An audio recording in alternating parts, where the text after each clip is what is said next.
بسم اللہ الرحمن الرحیم۔ السلام علیکم، ویلکم ٹو ماہم کہانی۔ پلیز ناول کو لائک کر دیجیے۔ اگر آپ نے ابھی تک چینل کو سبسکرائب نہیں کیا تو سبسکرائب کر دیجیے اور کمنٹس باکس میں اپنی رائے ضرور دیا کیجیے۔ چلتے ہیں ناول کی طرف۔ آئزل یہ میں ہوں، اس کالے چہرے کے پیچھے میرا وہی خوبصورت چہرہ ہے۔ اسے خاموش کروا کر منت نے اپنے چہرے کی طرف اشارہ کیا جس پر اس وقت بلیک ماسک لگا ہوا تھا۔ یہ کیا لگایا ہوا ہے؟ یہ بلیک ماسک ہے، تمہارے بھی لگاؤں؟ اس کے پوچھنے پر آئزل نے جلدی سے اپنا سر نہ میں ہلایا، کہیں منت سچ میں ہی اس کے ماسک نہ لگا دے۔ اسے ماسک نہ لگاؤ۔ اچھا بتاؤ، کوئی کام تھا؟ یہ ازمیر لالا نے بھیجا ہے آپ کے لیے۔ اچھا تم کھولو، میں ہاتھ دھو کر آتی ہوں۔ اس کی بات سن کر وہ اپنا سر ہلاتے ہوئے بیگ میں سے وہ باکس نکال کر اسے کھولنے لگی۔ منت آپی، یہ تو آپ کے لیے بہت چھوٹا ہے، اس نے واش روم سے نکلتی منت سے کہا، جو حیرت سے آئزل کے ہاتھ میں موجود اس شارٹ ڈریس کو دیکھ رہی تھی۔ اف ازمیر، تمہیں بھری دنیا میں یہی ایک چیز ملی تھی گفٹ دینے کے لیے؟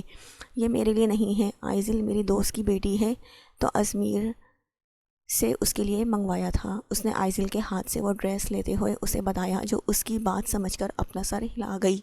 کسی کو بتانا مت، تمہارا اور میرا سیکرٹ ہے۔ نہیں، میں کسی کو نہیں بتاؤں گی، اس نے جلدی سے کہا، جس پر وہ مطمئن ہو گئی، ورنہ ممکن تھا کہ یہ بات وہ سب کو بتا دیتی کہ ازمیر اس کی دوست کی بیٹی کے لیے ایک شارٹ ڈریس لایا تھا۔ کیا ازمیر نہیں جانتا تھا کہ خود تو وہ پھنس جاتی؟ کیا وہ ازمیر یہی چاہتا تھا کہ وہ پھنس جاتی؟ کیونکہ سب جانتے تھے کہ اس کی ساری دوستیں اسی حویلی میں موجود ہیں، لیکن یہ پہنتے کیسے؟ میں بھی پہن کر دیکھوں؟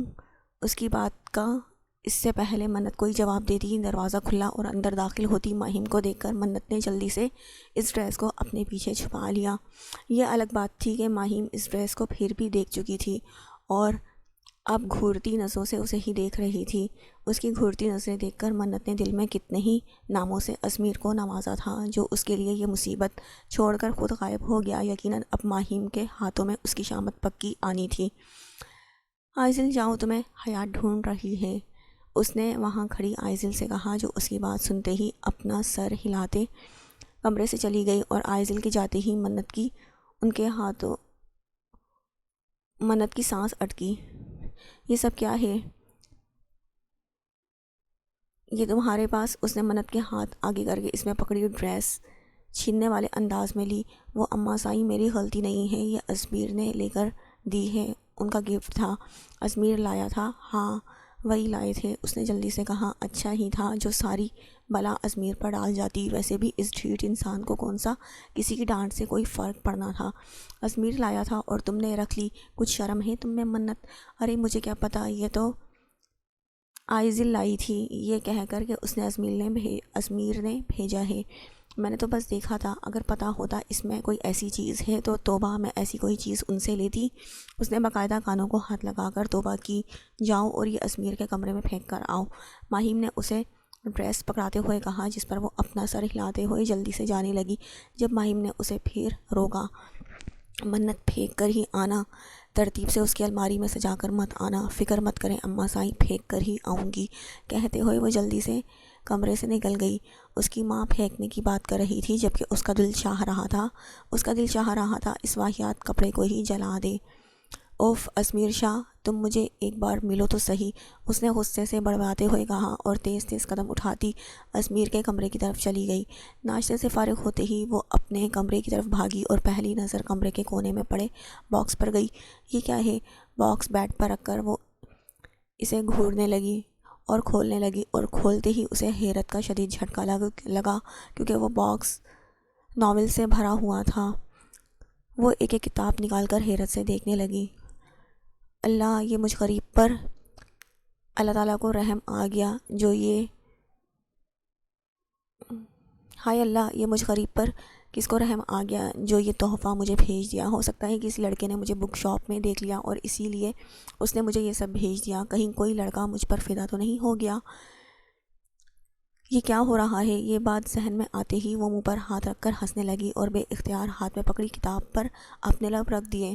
کلاس ختم ہوتے ہی وہ باہر جانے لگی، جب پیچھے سے اسے زاویان کی آواز سنائی دی، جنت ایک پل کے لیے اس نے آنکھیں میچ کر کھولی۔ جب سے زاویان نے اس کے گھر رشتہ بھیجا تھا تب سے وہ اس سے ٹھیک سے بات بھی نہیں کر پا رہی تھی۔ ایک عجیب سی جھجک ان دونوں کے درمیان پیدا ہو گئی تھی، جسے پیدا کرنے والی وہ خود تھی، پر وہ جتنا اس بندے سے دور بھاگ رہی تھی وہ اتنا ہی اس کے پیچھے آ رہا تھا۔ جی سر، اس نے مڑ کر سامنے کھڑے زاویان کو دیکھا، جس نے اس وقت بلیک شرٹ کے ساتھ بلیک جینز زیب تن کی ہوئی تھی اور ہمیشہ کی طرح خاصا فریش اور خوشگوار موڈ میں لگ رہا تھا۔ جنت سے ہمیشہ وہ خوشگوار لہجے میں ہی بات کرتا تھا، مگر اس کی یہ خوشگواری صرف چند لوگوں تک ہی محدود تھی۔ باقی دنیا کے لیے وہ ایک بد دماغ اور مغرور ڈاکٹر تھا۔ تم مجھ سے بھاگ کیوں رہی ہو؟ میں تو نہیں بھاگ رہی۔ اس کے کہنے پر وہ دھیمی سی مسکراہٹ زاویان کے چہرے پر نمودار ہوئی۔ اس کی جھجک وہ اچھے سے سمجھ رہا تھا۔ خیر، یونی کے بعد میں ہاسپٹل جاؤں گا، تم بھی میرے ساتھ چلو گی تو مجھے اچھا لگے گا۔ میں ساتھ چلوں؟ اس نے حیرت سے پوچھا۔ ہاں، اپنے پیرنٹس سے اجازت لے لو، اگر پرمیشن مل جائے تو مجھے بتا دینا۔ یونی کے بعد ہم ہاسپٹل چل لیں گے، تمہیں وہاں بہت کچھ سیکھنے کو ملے گا۔ جی، میں پوچھ کر آپ کو جواب دے دیتی ہوں۔ اس کا ہلتا سر دیکھ کر وہ وہاں سے چلا گیا، اور اس کے جانے کے بعد جنت کے لبوں پر خوبصورت سی مسکراہٹ بکھر گئی۔ حویلی میں زاویان اور اس کے رشتے کی بات چل رہی تھی۔ ممکن تھا کہ جلدی کوئی فیصلہ بھی ہو جاتا، اور اسے یقین تھا کہ کوئی مثبت فیصلہ ہی ہونا تھا، پر اس سب کے باوجود بھی یہ مشکل تھا کہ عالم اسے زاویان کے ساتھ اکیلے جانے کی اجازت دے دیتا، کیونکہ ابھی ان دونوں کے درمیان ایسا کوئی رشتہ نہیں تھا جس کی بنا پر وہ زاویان کے ساتھ کہیں اکیلے جا پاتی۔ وہ عالم کا جواب جانتی تھی، اسی لیے بہتر تھا یونی کے بعد گھر چلی جاتی اور زاویان کو میسج کر کے اپنے نہ آنے کا بتا دیتی۔ وہ اس کے سامنے خود جانا نہیں چاہ رہی تھی، کیونکہ زاویان کی نظریں اسے کنفیوز کرتی تھی۔ چہرہ دھو کر وہ اپنے کمرے سے باہر نکلی۔ ارادہ ازمیر کو ڈھونڈنے کا تھا، جو اسے کچن میں مل گیا۔ دیکھو، میری ڈانٹ پٹوا کر خود مزے سے چائے پی رہے ہو؟ بڑبڑاتے ہوئے اس نے سامنے کھڑے ازمیر کو دیکھا، جو وہاں بیٹھا مزے سے چائے پی رہا تھا۔ اس کے قریب جا کر منت نے غصے سے اس کے ہاتھ میں پکڑا کپ ہاتھ مار کر دور پھینکا، جس کے باعث صاف فرش پر چائے اور ٹوٹے کپ کے ٹکڑے گر گئے۔ یہ کیا حرکت ہے؟ اس نے غصے سے منت کے سرخ چہرے کی طرف دیکھا۔ یہ کیا حرکت ہے؟ یہ پوچھنے کی ضرورت نہیں ہے۔ جو حرکت آپ نے کی ہے مجھے اس کا جواب دیں۔ کیا حرکت کی ہے میں نے؟ اس نے ناسمجھی سے پوچھا، لیکن پھر جلد ہی سمجھ آ گیا کہ وہ کس حرکت کی بات کر رہی تھی۔ تحفہ پسند نہیں آیا تمہیں؟ میں چاہتا ہوں تم اسے ہماری شادی والی رات پہنو۔ اس کی بے باک بات سن کر وہ مزید سرخ ہوئی۔ ازمیر، اماں سائی نے آپ کا بھیجا وہ حسین تحفہ دیکھ لیا تھا، اور آپ کی وجہ سے مجھے اتنی ڈانٹ پڑی۔ تو کیا ہوا اگر انہوں نے دیکھ لیا؟ مجھے یقین ہے چاچا سائی بھی ان کے لیے ایسے تحفے لاتے ہوں گے۔ آپ نے کیا ان کی وارڈروب چیک کی ہے جو آپ کو پتہ ہے؟ منت نے اپنی بھیگی آنکھوں میں غصہ لیے اسے دیکھا، اور اس کی بھیگی آنکھیں دیکھ کر اس سے پہلے ازمیر کچھ کہہ پاتا کچن میں داخل ہوتے ماہر کو دیکھ کر اس نے اپنے الفاظ روک لیے۔ کیا ہو رہا ہے؟ اس کی آواز سن کر منت نے مڑ کر دیکھا اور مزید آنسو بہاتی اس کے سینے سے لگ گئی۔ اس کی یہ حرکت دیکھ کر ازمیر وہیں بیٹھ گیا۔ جانتا تھا یقیناً اب منت اس کی شکایت لگانے والی تھی۔ ویسے بھی اس کی شکایت وہ زیادہ تر ماہر سے ہی لگاتی تھی، کیونکہ ساحر سے زیادہ وہ ماہر کے قریب تھی۔ منت، کیا ہوا ہے؟ آپ کے بیٹے کی وجہ سے مجھے ڈانٹ پڑی ہے۔ ہاں، یہ بھی بتاؤ کہ میری وجہ سے ڈانٹ کیوں پڑی ہے؟ ازمیر کے ٹوکنے پر ماہر نے گھور کر اسے دیکھا تھا۔ یہ اہم نہیں ہے، اہم یہ ہے کہ ان کی وجہ سے اماں سائی نے مجھے ڈانٹا ہے۔ اس نے سوں کرتے ہوئے ماہر کو پھر سے اپنی جانب متوجہ کیا۔ ماہم نے ڈانٹا ہے؟ ہاں، وہ بھی ان کی وجہ سے۔ اس نے ہاتھ سے ازمیر کی طرف اشارہ کیا۔ بس کرو منت، بابا سائیں آپ خود بتائیں، کیا میں اپنی منگ کو نائٹی بھی گفٹ نہیں کر سکتا؟ اس کے کہنے پر ماہر اور منت نے حیرت سے اسے دیکھا تھا۔ منت کی حیرانگی اس لیے تھی کیونکہ اسے امید نہیں تھی کہ ازمیر یہ بات ماہر کے سامنے کہہ دے گا، جبکہ ماہر کی حیرانگی اس لیے تھی کیونکہ اسے امید نہیں تھی کہ ازمیر اس طرح کی کوئی حرکت کرے گا۔ یہ کیا کیا تم نے؟ تم سمجھتے کیا ہو خود کو؟ اس نے پوچھا، اور اس کے پوچھنے پر ازمیر نے بڑے ہی آرام سے اپنے الفاظ دہرا دیے۔ اس کی ڈھٹائی پر منت شرمندہ ہوتی وہاں سے جانے لگی، جب پیچھے کھڑے ساحر کو دیکھ کر شرمندگی مزید بڑھ گئی۔ یقیناً وہ بھی ازمیر کی بات سن چکا تھا۔ بنا لمحہ ضائع کیے وہ تیز قدم اٹھاتی اپنے کمرے کی طرف بھاگ گئی، کیونکہ یہاں مزید کھڑے ہونا اس کے بس میں نہیں تھا۔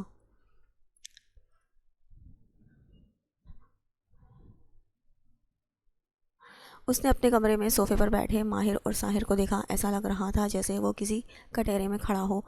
کیا کھا کر پیدا ہوئے ہو تم ازمیر شاہ؟ مجھے کیا معلوم، آپ بتائیں۔ میرے پیدا ہونے سے پہلے اماں سائیں کو آپ نے کیا کھلایا تھا؟ اس کی بات سن کر ماہر اپنا سر پکڑ کر رہ گیا۔ کیا ضرورت تھی منت کو یہ تحفہ دینے کی؟ ساحر کی بات سن کر ازمیر نے اپنی نظریں ماہر کے چہرے سے ہٹا کر ساحر کی طرف مرکوز کی۔ قسم کھا کر بتائیں چاچا سائیں، کیا آپ نے کبھی ماہیم چاچی کو ایسا کوئی تحفہ نہیں دیا؟ اس کی بات سنتے ہی ساحر کے ذہن میں کتنے ہی حسین منظر لہرائے تھے۔ جاؤ اسے پہن کر آؤں، یہ پہن کر آؤں، یہ کہنے لائق ہے؟ ہاں ماہیم جان، یہ پہن کر آؤں۔ آپ خود ہی پہن لیں، یہ میں نہیں پہن سکتی۔ اگر یہ مجھ پر اچھا لگتا تو میں ضرور پہنتا، لیکن یہ میرے لیے نہیں ہے، اسی لیے شرافت سے جا کر اسے پہن کر آؤ۔ نہیں پہننی مجھے۔ تم جاتی ہو یا میں بھی؟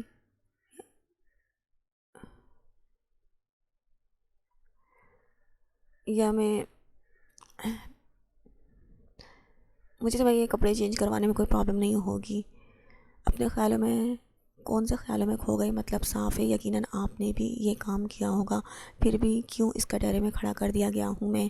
ازمیر کی آواز سن کر وہ خیالوں سے باہر نکلا اور اپنا گلا کھنکارنے لگا۔ ایسی کوئی بات نہیں ہے، اور اگر ہے بھی تو میں نے اپنی بیوی کو وہ تحفہ جب دیا تھا جب وہ میری بیوی کے عہدے پر فائز ہو گئی تھی۔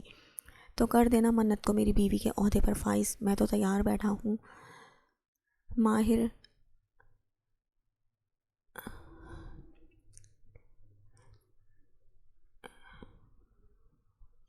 میں تو کہہ رہا ہوں پہلے اسے فارغ کر، اب اس کی حرکتیں مزید برداشت نہیں کر سکتا میں، اپنے ساتھ بیٹھے ماہر سے غصے سے کہا، جبکہ اس کی یہ بات سن کر ازمیر کی خوشی کا تو جیسے کوئی ٹھکانہ ہی نہیں تھا۔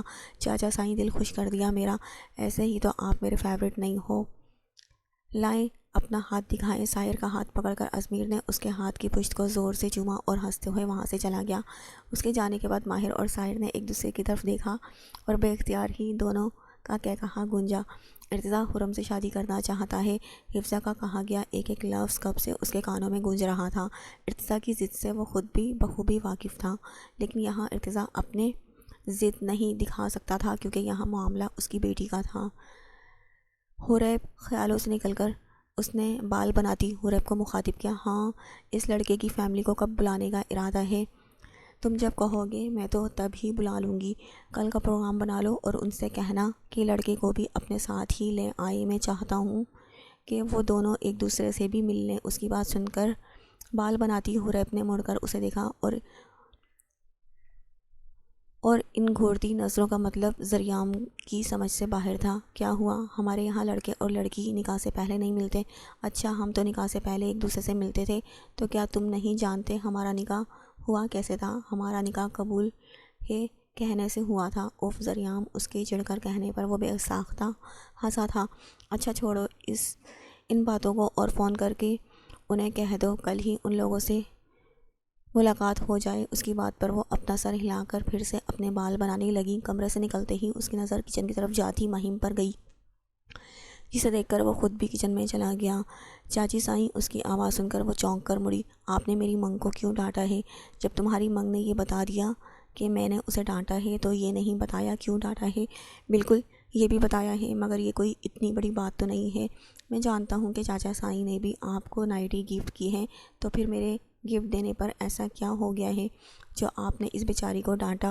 اس کے کہنے پر مہیم سرخ ہوئی اور ازمیر سمجھ نہیں پایا کہ اس کے سرخ ہونے کی اصل وجہ کیا تھی۔ ازمیر شاہ سدھر جاؤ، وہ مہیم کے جواب کا منتظر تھا، لیکن اس کی بات کا جواب کچن میں داخل ہوتی عائرہ نے دیا۔ یقیناً وہ اس کی پوری بات سن چکی تھی، تبھی اسے سدھرنے کا کہہ رہی تھی۔ میں نے سنا ازمیر شاہ مزید بگڑ جاؤ۔ اس کے کہنے پر عائرہ نے گھور کر اسے دیکھا تھا۔ اپنی عادت کے مطابق اس نے عالم کی بے باک سرگوشی پر اسے یہ بات کہی تھی اور ہمیشہ کی طرح عالم کا وہی جواب ملا، اور جب سے ازمیر نے یہ بات سنی تھی تب سے وہ عائرہ کے اس جملے پر خود بھی یہی بات کہتا تھا، اور اپنی بات کے جواب میں اس کا تپا ہوا چہرہ دیکھ کر اسے ہمیشہ سے ہی مزہ آتا تھا۔ ازمیر شاہ دفع ہو جاؤ، میں نے سنا ازمیر شاہ پاس آؤ۔ نہیں، میں نے کہا دفع ہو جاؤ۔ عائرہ کی بات سن کر وہ اپنی مسکراہٹ ضبط کرتا ہوا وہاں سے چلا گیا۔ عشاء کی نماز ادا کر کے وہ گھر میں داخل ہوا۔ جب اسے مہرینہ بیگم لاؤنج میں بیٹھی اپنا انتظار کرتی ہوئی ملی۔ خیریت موم، آپ کو کوئی کام تھا؟ ہاں، کچھ ضروری بات بتانی تھی۔ بیٹھو یہاں، اسے اپنے سامنے بٹھا کر انہوں نے پرجوش انداز میں کہا، اور ان کا یہ انداز دیکھ کر وہ مزید کچھ پوچھے بنا ان کے سامنے بیٹھ گیا۔ کل ہم گاؤں جا رہے ہیں، کس لیے؟ سب کچھ تفصیل سے بتایا تو تھا کہ تمہارے لیے ایک لڑکی پسند کی ہے۔ تم اسیرم کو تو جانتے ہو، تمہارے ڈیڈ کے کافی اچھے تعلقات ہیں ان کے ساتھ۔ بس وہ لڑکی اسیرم کی ہی بھتیجی ہے، پڑھنے کے لیے گئی ہوئی تھی، اب آ گئی ہے، تو وہ لوگ چاہ رہے تھے کہ ہم وہاں جا کر اسے دیکھ لیں، کیونکہ انہیں تو تم پسند آ گئے ہو۔ باقی لڑکی میں نے تصویر میں دیکھی تھی، بہت پیاری ہے، تمہارے ساتھ بھی بہت پیاری لگے گی۔ ان کی پوری بات وہ صرف خاموشی سے سنتا رہا، اور اس کی خاموشی کو وہ اچھے سے سمجھ رہی تھی۔ اربان بیٹا، کچھ تو کہو، ایسا لگ رہا ہے جیسے میں تمہارے ساتھ کوئی زبردستی کر رہی ہوں۔ ان کی بات سن کر تھوڑا شرمندہ ہوا۔ نہیں، ایسی کوئی بات نہیں ہے، بس میں کچھ سوچ رہا تھا۔ اربان، جانتی ہوں تم کیا سوچ رہے ہو، لیکن اس لڑکی کو بھول جاؤ۔ میں تمہارے جذبات کی قدر کرتی ہوں، پر وہ لڑکی تمہارے نصیب میں نہیں تھی۔ اگر ہوتی تو اب تک تمہیں مل چکی ہوتی، اور تم ذرا سوچو، اگر وہ لڑکی تمہیں مل بھی گئی تو کیا پتہ وہ شادی شدہ ہو یا پھر کسی کی امانت ہو۔ ان کی بات سن کر چھن سے جیسے اس کے اندر کچھ ٹوٹا تھا۔ وہ لڑکی کسی اور کی ہوگی، یہ خیال ہی اسے مارنے کے لیے کافی تھا۔ ایسا مت کہیں موم۔ اربان، تم بھی جانتے ہو میں نے کچھ غلط نہیں کہا، لیکن ہو سکتا ہے آپ کا اندازہ غلط ہو۔ میرا بیٹا، اگر میرا اندازہ غلط ہے تو یہ بہت خوشی کی بات ہے، پر وہ لڑکی ملے بھی تو صحیح۔ اگر وہ لڑکی مل گئی تو میں کل ہی اس کے لیے تمہارا رشتہ لے کر چلی جاؤں گی۔ ان کی بات سن کر وہ اپنا سر جھکا گیا۔ سارا مسئلہ یہی تو تھا، وہ لڑکی تھی کون اور کہاں تھی؟ میری ایک بات کان کھول کر سن لو اربان، اگر تمہارا کہیں رشتہ ہو جاتا ہے اور پھر تمہیں وہ لڑکی ملی تو میں ہرگز اس لڑکی کے ساتھ تمہارا رشتہ نہیں کروں گی، کیونکہ تم اس وقت کسی اور کی امانت ہوگے۔ اربان، میں تمہاری زندگی کا بہت اہم فیصلہ کرنے جا رہی ہوں، جس کے بعد تمہاری زندگی میں ایک اور وجود آ جائے گا، اور اگر تم یہ ذمہ داری ابھی نہیں سنبھال سکتے تو مجھے بتا دو، میں کسی لڑکی کی زندگی برباد نہیں کرنا چاہتی۔ وہ یہ بات کس دل سے کہہ رہی تھی وہ بخوبی جانتا تھا۔ اس کی شادی کی خواہش تو انہیں کتنے وقت سے تھی، لیکن وہ کتنے وقت سے شادی جیسے رشتے سے بھاگتا آ رہا تھا، کیونکہ اسے اس لڑکی کو ڈھونڈنا تھا جس کی ایک جھلک ہی اسے اپنا دیوانہ بنا چکی تھی۔ پر وہ لڑکی تھی جو نہ جانے کہاں غائب ہو چکی تھی۔ ایسا لگ رہا تھا کہ وہ آسمان سے اتری کوئی پری تھی جو واپس اپنی جگہ پر جا چکی تھی۔ آپ اپنا دل خراب مت کریں، ہم چلیں گے کل ہی، میں جانے کے لیے تیار ہوں۔ فی الحال میں اب اپنے کمرے میں جا رہا ہوں، ہاں تم آرام کرو۔ ان کی بات سن کر وہ اپنا سر ہلاتے ہوئے اٹھ کھڑا ہوا۔ مہرینہ بیگم نے مسکراتے ہوئے اس کی پشت کو دیکھا۔ وہ ماں تھی، اپنے بیٹے کی دلی کیفیت سے بخوبی واقف تھیں، لیکن کیا کرتی؟ کب تک اسے ایسے ہی اس کے حال پر چھوڑتی رہتی؟ کب تک اسے ایسی لڑکی کے پیچھے بھاگنے دیتی جس کا اسے نام تک نہیں پتہ تھا، جسے اتنے سالوں میں بھی وہ تلاش نہیں کر پایا تھا؟ کیا ہو رہا ہے؟ چائے کی ٹرے ٹیبل پر رکھ کر اس نے صوفے پر بیٹھے ساحر اور ماہر کو دیکھتے ہوئے پوچھا، جو نہ جانے کون سی اہم گفتگو میں مصروف تھے۔ صبح سے ہی حویلی میں شور مچا ہوا تھا اور کچن میں مختلف قسم کی ڈشز بن رہی تھی، کیونکہ آج حرم کے لیے رشتہ آ رہا تھا، بلکہ آ گیا تھا۔ آدھی بات تو تقریباً طے ہی تھی، ممکن تھا کہ ایک دو ملاقاتوں میں رشتہ بھی پکا کر دیا جائے۔ ہم شادی کی پلاننگ کر رہے تھے۔ چائے کا کپ اٹھا کر ماہر نے اسے اپنے ساتھ بٹھا لیا۔ حرم آپی کی اس نے اندازہ لگا لیا، کیونکہ آج تو حرم کو دیکھنے کے لیے لوگ آ رہے تھے، اور اگر اس کے علاوہ اور کوئی ہو سکتا تھا تو وہ جنت تھی، کیونکہ حویلی میں اس کی شادی کی باتیں بھی چل رہی تھی۔ ہاں بالکل، حرم کی بھی، جنت کی بھی اور منت کی بھی۔ اس کی بات کا جواب ساحر نے دیا۔ کل اس نے ازمیر کے سامنے یہ بات صرف غصے میں کہی تھی کہ منت اور اس کی شادی کر دی جائے، اور پھر خود ہی اپنے فیصلے پر غور کیا کہ کیا ہی حرج تھا، گھر کی 2 شادیوں کے ساتھ ہی تیسری بھی نپٹائی جاتی۔ اس کے اس فیصلے پر سبھی راضی تھے، لیکن گھر کے چھوٹے اس بات سے اب تک انجان ہی تھے۔ میرال پہلی تھی جسے یہ بات پتہ چلی تھی، اور یہ بات سنتے ہی جیسے چھن سے اس کے اندر کچھ ٹوٹا تھا۔ اس نے ازمیر کو کبھی دعاؤں میں نہیں مانگا تھا، پر دل میں ایک آس تو تھی کہ شاید ازمیر اس کا ہو جائے، لیکن آج وہ بھی ختم ہو گئی تھی، کیونکہ ازمیر شاہ تو ہمیشہ سے منت کا تھا اور اس نے منت کا ہی رہنا تھا۔ میں سوچ رہا ہوں 3 شادیاں ہو رہی ہیں، کیوں نہ میرال کی بھی کر دی جائے؟ ماہر کے کہنے پر اس نے مصنوعی مسکراہٹ چہرے پر سجا کر اس کی طرف دیکھا۔ میں آپ لوگوں کو اتنی جلدی چھوڑ کر نہیں جاؤں گی۔ اس نے مسکراتے ہوئے ٹیبل پر رکھی ٹرے اٹھا لی اور وہاں سے چلی گئی۔ البتہ اس کی مسکراہٹ کے پیچھے کتنا درد تھا یہ تو صرف وہی جانتی تھی۔ اے اللہ، میرے دل سے ازمیر شاہ کی محبت نکال دیجیے، میں اور اذیت میں نہیں رہ سکتی۔ وہ دل میں اپنے رب سے مخاطب ہوئی۔ ایک آنسو بے اختیار آنکھ سے بہتا گال پہ پھسلتا چلا گیا تھا۔ اس نے ایک نظر اپنے سامنے بیٹھی حورم کو دیکھا، جس نے وائٹ کلر کی فراک پہن رکھی تھی اور کھلے بالوں کو کمر پر پھیلائے دوپٹہ ایک کندھے پر ڈالا ہوا تھا۔ وہ مسکراتے ہوئے مہرینہ بیگم کے سوالوں کے جواب دے رہی تھی۔ وہ ایک خوبصورت لڑکی تھی، یہ بات اربان نے دل سے قبول کی تھی،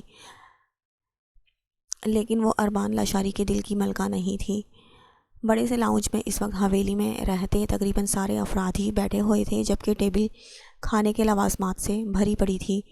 حرم جاؤ اربان کو حویلی دکھاؤ۔ زریام کے کہنے پر وہ چونکی اور نظر بے اختیار وہاں بیٹھے اربان پر گئی۔ اب تک کے وقت میں وہ اسے پہلی بار دیکھ رہی تھی۔ وہ سر ہلا کر اپنی جگہ سے اٹھ کھڑی ہوئی اور اس کے اٹھتے ہی معتصم نے وہاں بیٹھے اربان کو اس کے ساتھ بھیج دیا۔ مقصد صرف یہ تھا کہ دونوں اکیلے میں کچھ باتیں کر لیں۔ وہ اسے لان میں لے کر آئی تھی کیونکہ حویلی کی سب سے خوبصورت جگہ اسے یہی لگتی تھی۔ اس کے ساتھ قدم بے قدم چلتے ہوئے وہ بات کرنے کے لیے الفاظ تلاش کر رہی تھی، کیونکہ سامنے والا بندہ تو خاموش تھا، یا شاید اس کی بات شروع کرنے کا منتظر تھا، لیکن اسے یہ نہیں پتا تھا کہ وہ تو خود حرم سے بات کرنے کے لیے الفاظ تلاش کر رہا تھا۔ میرا نام اربان ہے۔ جب سوچنے پر بھی کچھ نہیں سوجا تو اس نے اپنا نام بتا دیا۔ ویسے بھی پہلی ملاقات میں بات کی شروعات یہیں سے تو ہوتی ہے۔ بہت پیارا نام ہے، میرا نام حرم ہے۔ جی میں جانتا ہوں، جب سے میں ترکی سے آیا ہوں میری والدہ آپ کا ہی ہر وقت ذکر کرتی رہتی ہیں۔ اس کی بات سن کر وہ بے ساختہ ہنسی، جس کے باعث دونوں گالوں کے ڈمپل نمایاں ہوئے۔ حرم، مجھے جھوٹ نہیں پسند، نہ ہی میں جھوٹ بولتا ہوں۔ شادی ایک بہت بڑا رشتہ ہے اور اس کی شروعات کسی جھوٹ پر نہیں کرنا چاہتا۔ اس کی تمہید پر وہ اپنے قدم روک کر اسے سننے لگی۔ کہیں میں کسی سے محبت کرتا ہوں، بلکہ محبت سے بہت آگے نکل چکا ہوں، تو پھر آپ اس سے شادی کیوں نہیں کر رہے؟ کیونکہ اس لڑکی کو نہیں جانتا۔ میں بس ایک بار اس سے ملا تھا، اس کے علاوہ آج تک ملاقات نہیں ہو سکی، پر وہ لڑکی اس ایک لمحے کی ملاقات میں ہی میری محبت بن چکی ہے۔ میں بہت وقت تک اسے ڈھونڈتا رہا، پر وہ مجھے کہیں نہیں ملی، اور اب میری والدہ چاہتی ہیں کہ میں اس لڑکی کو بھول کر زندگی میں آگے بڑھ جاؤں۔ آپ یہ سب مجھے کیوں بتا رہے ہیں؟ میں نے کہا نا، میں یہ جھوٹ سے رشتے کی شروعات نہیں کرنا چاہتا، بس اسی لیے یہ سب آپ کو بتا رہا ہوں۔ اگر ہمارے درمیان کوئی رشتہ بن جاتا ہے تو میں نہیں چاہتا آگے جا کر ان باتوں کے اور آپ کے اور میرے درمیان کوئی مسئلہ ہو۔ وہ لڑکی آپ کی زندگی میں اس وقت ہو یا نہ ہو مجھے پرواہ نہیں ہے، لیکن اگر آپ میرے ساتھ رشتہ جوڑنے کے بعد بھی اس لڑکی کو ہمارے درمیان لائیں گے تو مجھے مسئلہ ہوگا۔ میں بس یہ چاہتی ہوں کہ آپ میرے ساتھ وفادار رہیں۔ بالکل رہوں گا۔ میں یہ نہیں کہہ رہا کہ اس لڑکی کی محبت میرے دل سے نکل جائے گی، یا شاید کبھی ممکن ہی نہیں ہے یہ، ہاں، مگر یہ وعدہ ضرور کرتا ہوں کہ آپ کی حق تلفی کبھی نہیں کروں گا۔ میں اپنا ہر وقت ہر رشتہ بہت اچھے سے نبھاتا ہوں۔ اگر آپ میری زندگی میں شامل ہو جائیں گی تو پھر چاہے وہ لڑکی میرے سامنے ہی کیوں نہ آ جائے، مجھے آپ کا ہی وفادار رہنا ہے اور میں رہوں گا۔ اس کی بات سن کر وہ مدھم سا مسکرائی اور اپنا سر ہلایا، جسے دیکھ کر وہ خود بھی مسکرایا اور اسے اپنے ساتھ واپس اندر لے کر چلا گیا۔ زریام، میں چاہتی ہوں کہ آج حرم کو اربان کے نام کی انگوٹھی پہنا کر جاؤں۔ شادی بھلے آپ لوگ جب کرنا چاہیں، مگر میں چاہتی ہوں کہ یہ بات طے رہے کہ حرم میری بہو بنے گی، انکار نہیں کیجیے گا۔ مہرینہ بیگم کے کہنے پر زریام نے عالم کی طرف دیکھا، جس نے چند لمحے سوچ کر اپنا سر ہولے سے ہلا دیا تھا۔ اس کا جواب اقرار میں سن کر زریام نے خود بھی مہرینہ بیگم کی بات کا جواب اقرار میں دے دیا، اور نظر تبھی اندر آتے حرم اور اربان پر گئی۔ ان کے بیٹھتے ہی مہرینہ بیگم نے اپنے بیگ سے انگوٹھی نکال کر اربان کی طرف بڑھائی۔ وہ تو شاید پوری تیاری کر کے آئی تھی۔ یہ کیا ہے موم؟ بیٹا، میں چاہتی ہوں تم یہ انگوٹھی حرم کو پہنا دو۔ ان کی بات سن کر اس نے گہرا سانس لے کر اپنے باپ کی طرف دیکھا۔ اتنی جلد بازی کی کیا ضرورت تھی؟ اس کا چہرہ دیکھ کر شاذل صاحب نے ہنستے ہوئے اسے انگوٹھی پہنانے کا اشارہ کیا، جسے دیکھ کر اس نے مہرینہ بیگم کے ہاتھ میں موجود باکس اپنے ہاتھ میں لے لیا۔ حریب، رسم ہو رہی ہے تو پھر میرال کو بھی بلاؤ، وہ بھی اس میں شامل ہو جائے گی۔ اسیم نے وہاں کھڑی حریب کو اشارہ کیا، جو اس کی بات سن کر جی کہتی اوپر کی طرف چلی گئی۔ آئزل سو رہی تھی، اور اگر اس کی نیند خراب کر دی جاتی تو پھر وہ رونا شروع کر دیتی تھی، اس لیے اسے اٹھانا حریب نے مناسب نہیں سمجھا۔ جنت اس وقت شہر میں تھی اور منت تو پہلے ہی نیچے سب کے ساتھ بیٹھی ہوئی تھی۔ اب بچی میرال تو بس اسے ہی بلانا باقی تھا۔ وہ اجنبی لوگوں میں بیٹھنے سے جھجکتی تھی، اسی لیے گھر میں اگر کوئی مہمان بھی آتا تو تھوڑی دیر بیٹھ کر وہ اٹھ کر چلی جاتی تھی، مگر آج تو وہ نیچے ہی نہیں آئی تھی۔ سب کی فکر مندی پر اس نے سر درد کا بہانہ بنا دیا، اس لیے کسی نے اسے تنگ نہیں کیا، پر اصل وجہ تو سب سے چھپنے کی یہ تھی کہ کوئی اس کے چہرے پر بکھری اداسی نہ دیکھ لے۔ جب سے ساحر نے اسے منت اور ازمیر کی شادی کی بات کے بارے میں بتا دیا تھا، تب سے وہ کمرے میں بند تھی، اور شاید اب بھی کمرے میں ہی بند رہتی اگر حریب اسے بلانے نہیں آتی۔ وہ اپنے ہاتھ میں موجود اس باکس کو دیکھ رہا تھا جس میں انگوٹھی تھی، تو کیا وہ واقعی اس لڑکی کو بھول جاتا جس نے اس کے دل کی دنیا کو ہلا کر رکھ دیا تھا؟ نہیں، ایسا ممکن نہیں تھا، یہ اس کے بس میں نہیں تھا۔ ہاں، لیکن ایک کام وہ کر سکتا تھا، اور وہ تھا حرم کے ساتھ ہمیشہ وفادار رہنا۔ آج حرم اس کے نام کی انگوٹھی پہننے جا رہی تھی، اور یہ وعدہ اس نے خود سے کیا تھا کہ وہ اس رشتے کو پورے دل سے نبھائے گا۔ السلام علیکم، نرم سی آواز اس کے کانوں سے ٹکرائی، جسے سن کر بھی اس کا سر جھکا رہا، لیکن لڑکی کے اگلے جملے پر اسے اپنا جھکا سر اٹھانا پڑا، کیونکہ یقیناً وہ اس سے مخاطب تھی۔ میں آپ کی سالی ہوں، میرال شاہ۔ اسے خود سے مخاطب ہوتے دیکھ کر اربان نے اپنا چہرہ اٹھایا، اور سامنے کھڑی میرال کو دیکھتے ہی جیسے اس کی ساری دنیا رک سی گئی۔ ہاتھ میں پکڑے باکس پر اس کی گرفت ہوئی۔ اس نے بے یقینی سے سامنے کھڑی ریڈ فراک میں ملبوس میرال کو دیکھا۔ اسے تو یقین ہی نہیں آ رہا تھا جس لڑکی کو وہ اتنے وقت سے ڈھونڈ رہا تھا وہ یہاں اسے ایسے ملے گی۔ ریڈ کلر کی فراک پہنے اس کے سامنے وہ پری پہ کر کھڑی تھی جسے وہ 4 سال سے ڈھونڈ رہا تھا، جس کا تصوری اربان لاشاری کے لبوں پر مسکراہٹ لے آتا تھا۔ اور اب وہ ملی بھی تو کہاں؟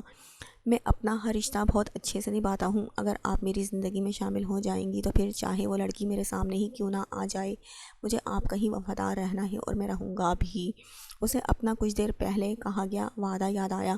وہ وعدہ خلاف تو کبھی بھی نہیں تھا، پر آج دل چاہ رہا تھا سارے وعدے، ساری رسم و رواج توڑ کر اس لڑکی کو اپنے ساتھ یہاں سے لے جائے، پھر دنیا چاہے جو بھی کہے، اسے پرواہ نہیں تھی۔ میرال بچہ، تم یہاں بیٹھ جاؤ۔ اربان کے کوئی جواب نہ دینے پر آبان نے اسے اپنے پاس بٹھا لیا، جو پھیکا سا مسکراتے ہوئے اس کے قریب بیٹھ گئی، اور اس سب میں اربان نے ایک پل کے لیے بھی اپنی نظریں میرال کے چہرے سے نہیں ہٹائی تھی، جیسے اگر وہ نظریں ہٹا دیتا تو میرال کا وجود غائب ہو جاتا۔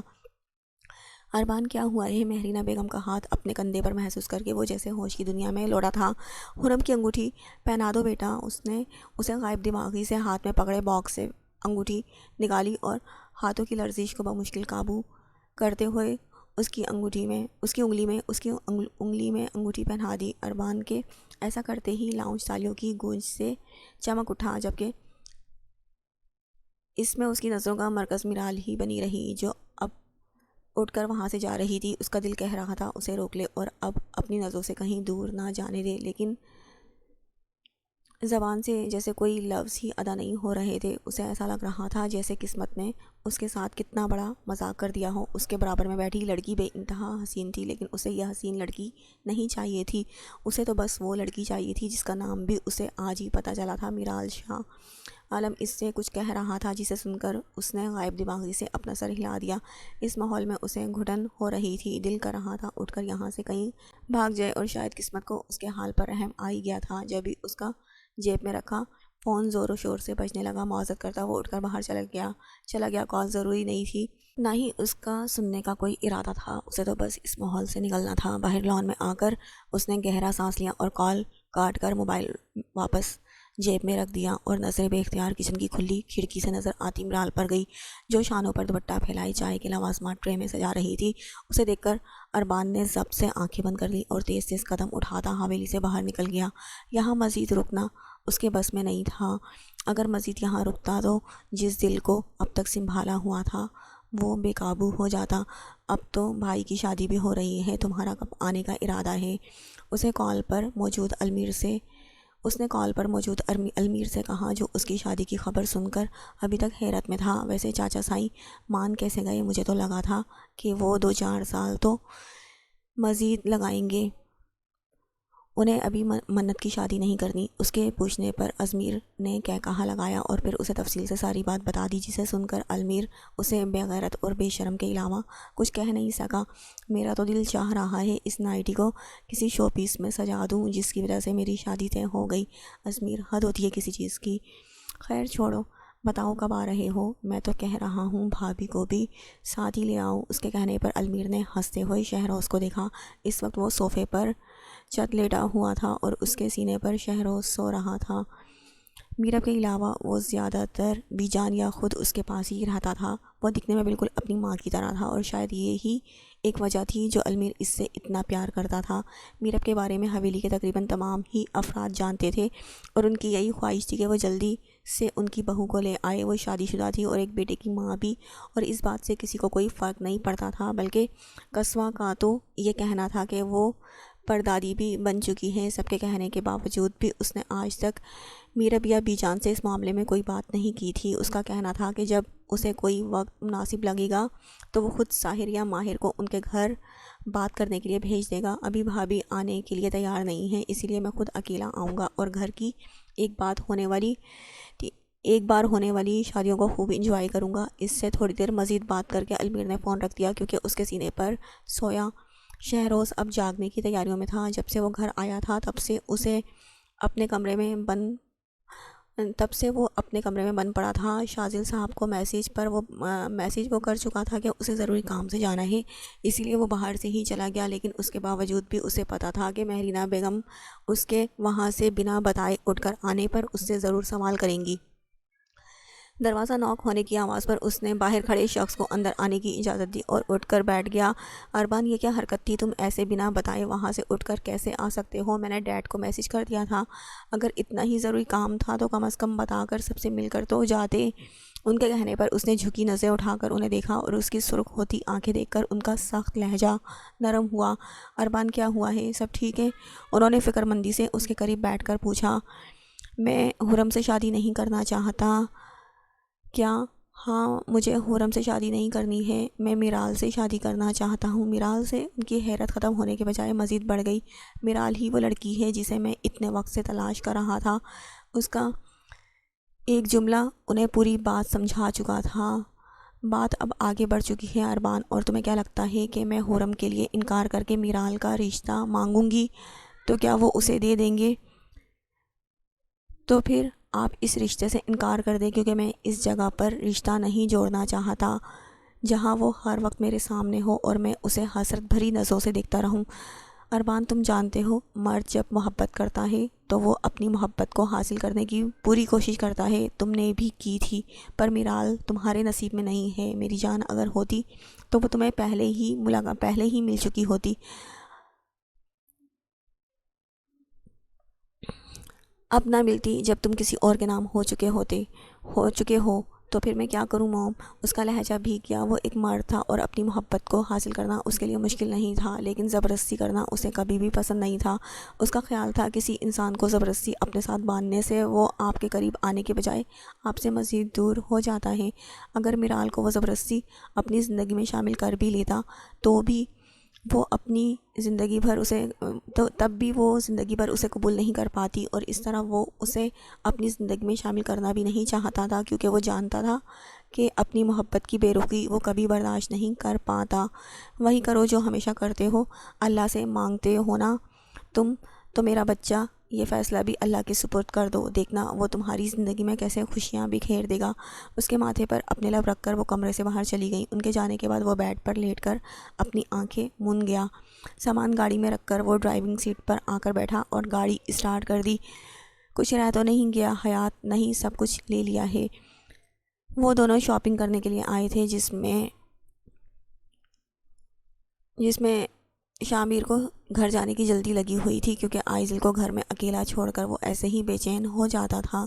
حیات آئزل کے پاس ہوتی تھی تو جب اسے اتنی فکر نہیں ہوتی تھی، لیکن جب حیات بھی کہیں باہر ہو تب اس کے ذہن میں صرف آئزل سوار رہتی تھی۔ بھلے حویلی میں سب اس کا خیال رکھتے تھے، لیکن اپنی بیٹی کے معاملے میں وہ ایسا ہی فکر مند رہتا تھا۔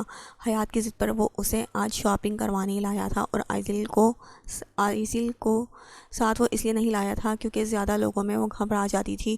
شامیر، ایک بات کہوں؟ حیات تم کب سے بات کرنے سے پہلے اجازت لینے لگ گئیں؟